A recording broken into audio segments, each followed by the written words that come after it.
Hello everyone, this is Avenger Green here, bringing you a review of Mech Cadets Issue 1, the sequel to the hit Boom Studios comic Mech Cadet Yui. And yes, this is the series that has been adapted into a recent Netflix cartoon, and even says as much on the cover. Now, if you know me, I love me some mecha stories, especially super robots. I've also been a fan of Greg Pak since World War Hulk, and I think his run on Action Comics was incredibly underrated. But for those who are wondering just what Mech Cadets is all about, here's what you need to know. In the near future, Earth is being invaded by crab-like alien monsters called the Shrag, but extraterrestrial robots called the Robos have been arriving on Earth and bonding with young kids to fight the aliens.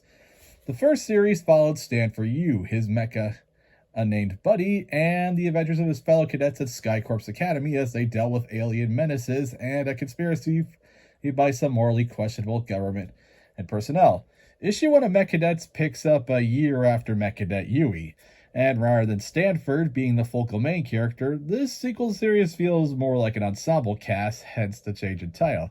And despite nearly the 5-year publishing gap between the series, it really does feel like a seamless transition between the two series. Though, that might seem like the case for me, because I did recently read all 3 Mech Cadet Yui trades a few months ago.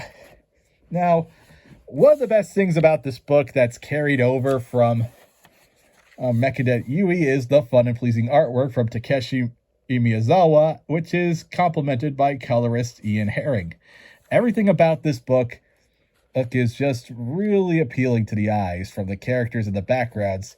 You can really see why a visually appealing comic like this would be adapted into a kid's action show.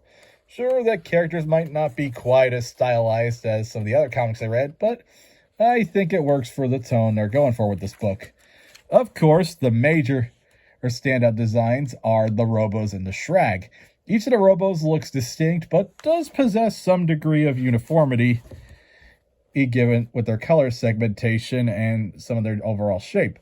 But my favorite design is the colossal Hero Force 2. The angular design and an impressive size of this beast really does make it stand out amongst the other mecha, which makes sense since it was made by humans rather than coming from space.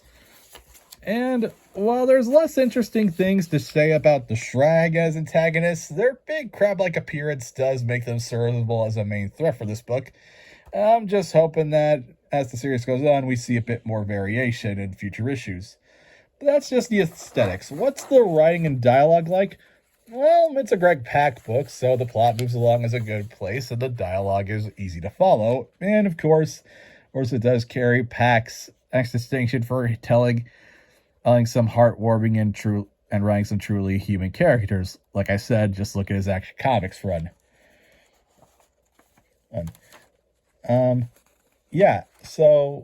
While Stanford isn't the main character anymore, I think the main standout character for this franchise continues to be the character of Olivia Park, the pilot of Hero Force 2. This book does continue to explore her rocky relationship with her father, but we do see that her character development from Mech Cadet Yui has really stuck with her, and she now has her friends with Stanford, Francis, and Maya, so she's not alone, and she's really grown on from the standoffish girl she was in the first series. And we even get 2 new additions to the cast. That's when the cadets perform Retcon on Mars.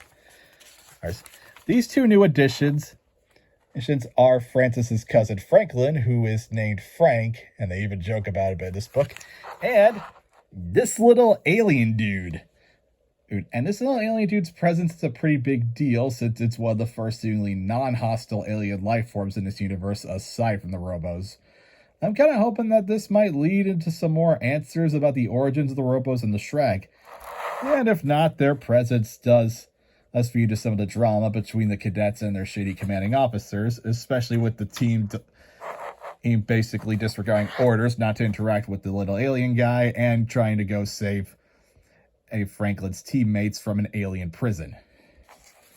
So, that's Mech Cadets number 1. If you were a fan of the original Mech Cadet Yui, then this book is just more Mech Cadet Yui, so that should be fun for you. If you're a fan of the Netflix show who wants to see more of this world and these characters, you should definitely be picking up this book.